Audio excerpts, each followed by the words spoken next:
Coming up this weekend, a very exciting fight in one of the most dynamic divisions, and you always need new fighters because flyweight never die. We have an awful nickname, former EFC and Cage Warriors champion, White Kong, Jake Hadley. It hits like a train, and I don't necessarily like it. Taking on Puro Osso, Allan Nascimento, and when I look at this fight, these two guys can do one thing very, very well. It's grapple till the cows come home. And for Jake Hadley, he's definitely made that a hallmark of his game. And you look at it, I mean, he was a young man. Well, he still is right now. He's 25, almost 26. But you look at it, I mean, he's taking fights, and I want to make sure I give credit where it's due. With Golden Ticket Fight Promotions, he beat an 0-24 Reece Street. Finished him in the first round. You know what EFC did? They went with their rotary phone. They called him up, and they said, hey, Jake, and Jake's representatives, you want to take a fight down here with EFC? We're going to give him a title shot. It's against a pretty damn good fighter. And they went, yeah, let's do it. And then he wins that fight. Kind of wild. And it's like, oh, so we're off to the races right now. So Jake Hadley, since debuting as a pro in 2018 to now, he is 8-0. He was also 7-2 as an amateur from 2014 to 2017. And listen, level of competition's really weird. Over with Cage Warriors, with Bellator, that's when it started to get better. Fighting Blaine O'Driscoll is a big feather in your cap. I really love to see that. Beat him by submission. It was a rear naked choke about 2.5 years ago. Then he goes out and he takes on Shadul Hag, and in that fight, he gets the big win. So then he takes on Luke Shanks. And listen, Luke Shanks, with one of the first right hands he throws, wobbles Jake Hadley. Bad. And then after that, Jake Hadley beats him. And I want to make sure I read you the scores out of that Cage Warriors title fight. The judges scored the contest 50-42, 50-45, and 50-44. Your winner by decision, Jake Hadley. 50-42?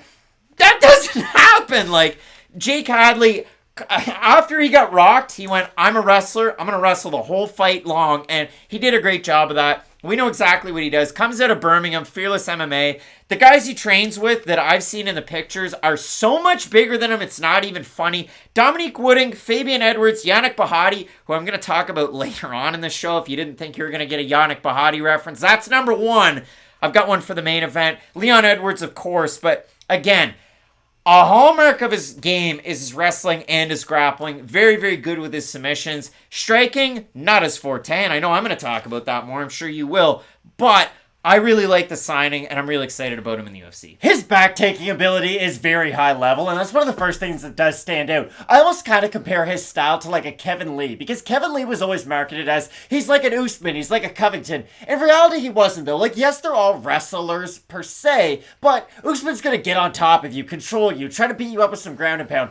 Kevin Lee never really fought like that. I know he did against Edson Barbosa, but what does Kevin Lee normally do when you think about Kevin Lee?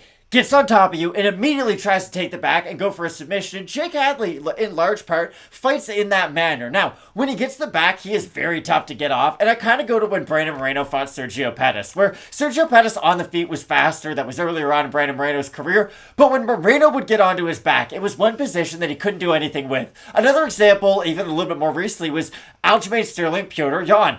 That position is like a checkmate, basically. It's a position that a ref's never going to get you out of, and it's a borderline 10-8 if you can hold it for more than 2.5 minutes. And Jake Hadley has gotten very good at not only gaining that position, holding that position, and threatening submissions with that position. And I do feel like the rear naked choke probably is the best tool in his arsenal. He won't complete it in every fight. He does have a number of wins by RNC on his record, but it is something that you can tell he likes to work towards in a lot of his matchups. And we were joking before the camera went on about Allan Nascimento.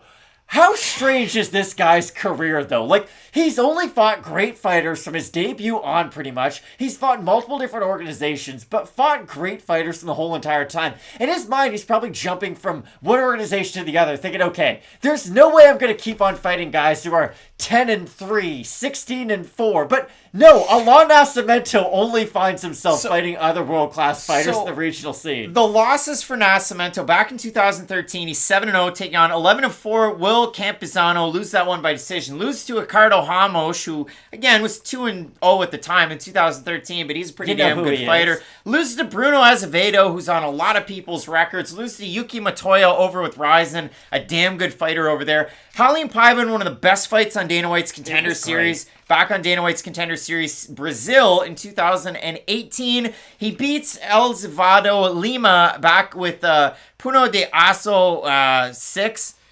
Yeah, that's how it's pronounced. And he wins that one by rear naked. Then they give him a shot against Tagir Ulanbekov. Loses that fight by split, but listen, the book's out on Tagir. He's going to wrestle you and not do anything else. And for Allan Nascimento, very, very accredited with his jiu-jitsu and one of the biggest 125ers you're ever going to see in your life. I'll throw it up there on Instagram, a couple of pictures of him, but he trains at Shoot the Box with Thomas Almeida, with a guy who's also on this card, Alan Patrick.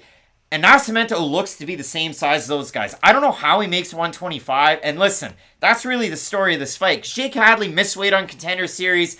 This was the quotable from the promo pack on Dana White's Contender Series. Jake Hadley on his opponent, Mitch Raposo.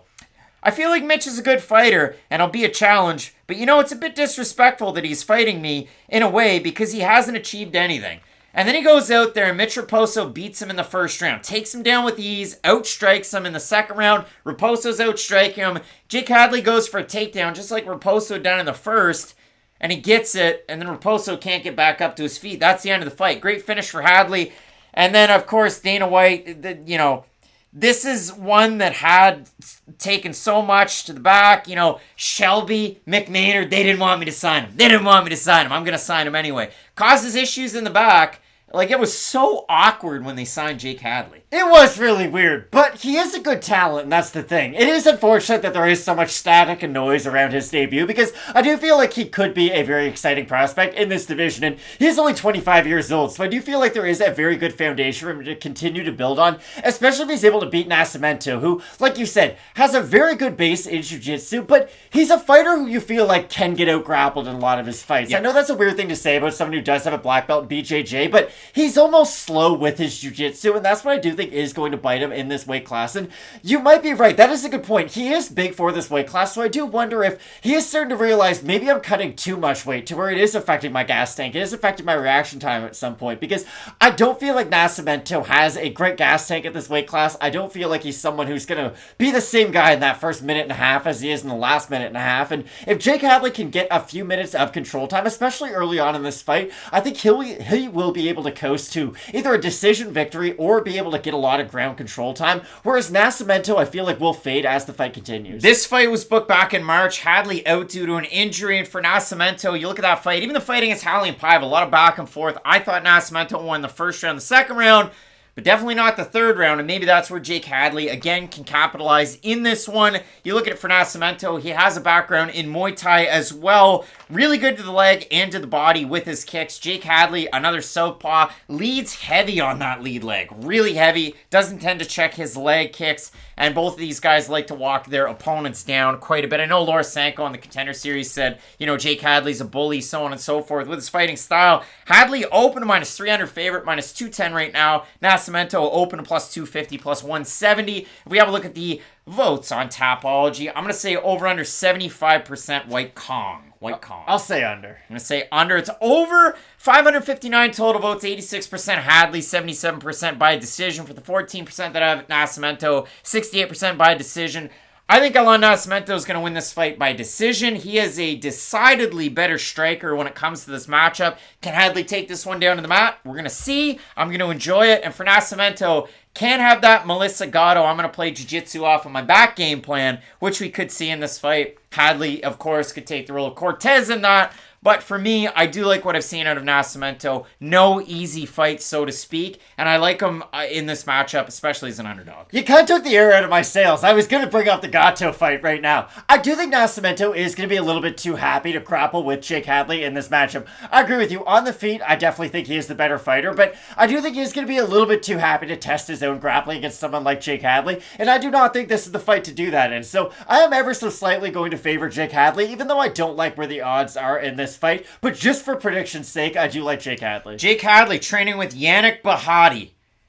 It doesn't even make sense. It makes zero sense, but that's what he's doing, getting ready for this fight. It should be a good one. Split on the pick. Matt going with the former EFC and Cage Warriors champ. Hadley, I'm going with the dog. Allan Nascimento out of Shoot the Box. Diego Lima with the champ. Charles Oliveira and the guy, Alan Patrick. It should be a great fight. Really looking forward to our main card and the main event. Jan Blachowicz taking on Aleksandar Rakic. You're going to want to keep it locked in with Fight Night Picks. And as we always say, let's get into it.